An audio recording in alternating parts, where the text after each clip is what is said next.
Depuis bientôt 6 ans, l'IFCM œuvre avec conviction pour la promotion de la connaissance des cultures issues d'Afrique et du monde musulman.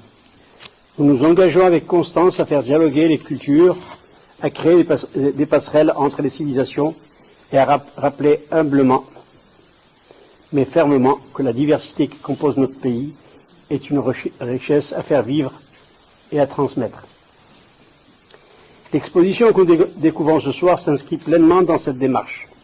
Elle nous plonge dans une histoire ancienne, celle de la reine de Saba, que la tradition éthiopienne identifie à la reine Makeda, et de son célèbre voyage vers le roi Salomon. Finalement, ce voyage n'était pas seulement géographique, c'était déjà un voyage vers l'autre. Et je ne peux m'empêcher de penser que ce récit ancien nous parle encore aujourd'hui parce qu'il porte une vérité intemporelle. Aucune civilisation ne se construit durablement dans l'ignorance de l'autre. Ce que nous faisons ici à l'IFCM s'inscrit humblement dans cette conviction, créer des espaces où des cultures peuvent dialoguer, où la curiosité l'emporte sur la peur, où la connaissance devient un chemin vers le respect mutuel.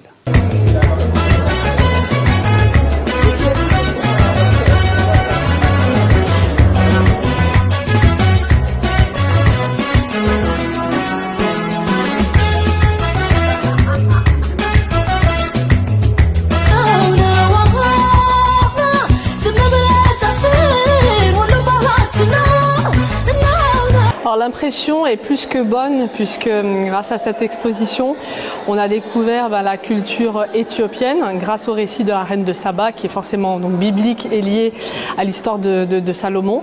Et puis on a eu beaucoup de monde. Le travail que vous faites, c'est un exemple pour nous. Un grand merci d'avoir accepté et cette trophée de berceau de...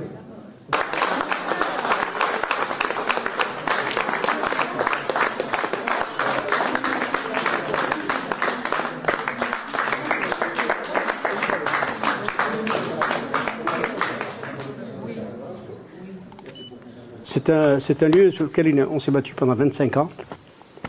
Je remercie Gérard Collomb, qui a, dès la première année de son dessous, on s'était rencontrés et m'a dit Kamel, on le fera. Et on l'a fait. Très importante pour être ensemble.